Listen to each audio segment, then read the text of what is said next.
ബീഹാർ രാഷ്ട്രീയത്തിൽ അനിശ്ചിതത്വം നിലനിൽക്കുന്നു. വരും മണിക്കൂറുകളിൽ വലിയ പ്രഖ്യാപനം ഉണ്ടായേക്കാമെന്ന വിലയിരുത്തലാണ് രാഷ്ട്രീയ ലോകം. എന്നാൽ നിതീഷ് കുമാർ മൗനത്തിലാണ്. JDU ഇന്ത്യ സഖ്യം വിട്ടേക്കാമെന്ന റിപ്പോർട്ടുകൾ ശക്തമായി നിലനിൽക്കെ BJPയുമായി ബീഹാർ മുഖ്യമന്ത്രി പിൻവാതിൽ ചർച്ചകൾ നടത്തുന്നുണ്ടെന്നാണ് റിപ്പോർട്ട്. ഇതോടെയാണ് ഇന്ത്യ സഖ്യ സീറ്റ് വിഭജന ചർച്ചകളിൽ കോൺഗ്രസ് പുനരാലോചന നടത്തണമെന്ന പ്രസ്താവനയുമായി JDU ബീഹാർ സംസ്ഥാന അധ്യക്ഷനെത്തിയത്. പക്ഷേ ചില ഫോർമുലകൾ നിതീഷ് BJPയുടെ മുമ്പാകെ അവതരിപ്പിച്ചിട്ടുണ്ടെന്നാണ് വിവരം. മുഖ്യമന്ത്രി സ്ഥാനത്ത് തന്നെ നിലവിൽ തുടരാൻ അനുവദിക്കണമെന്നും പകരം 2 ഉപമുഖ്യമന്ത്രി സ്ഥാനങ്ങൾ BJP നൽകാമെന്ന വാഗ്ദാനം നിതീഷ് കുമാർ നടത്തിയിട്ടുണ്ട്.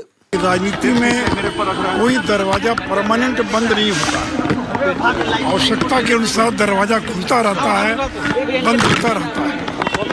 अगर आवश्यकता पड़ेगी तो दरवाजा खुल जाएगा, अगर आवश्यकता नहीं पड़ेगी तो दरवाजा बंद रहेगा.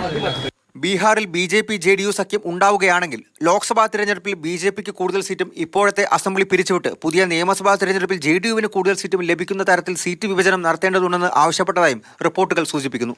അതേസമയം അവ്യക്തത അകറ്റാൻ RJD നിതീഷിനോട് ആവശ്യപ്പെട്ടിട്ടുണ്ട്. ബീഹാറിൽ MLA മാരുടെ യോഗം വിളിച്ച് RJDയും ചർച്ചകൾ തകൃതിയെ തുടരുന്നു. മാതൃഭൂമി ന്യൂസ്, ഡൽഹി.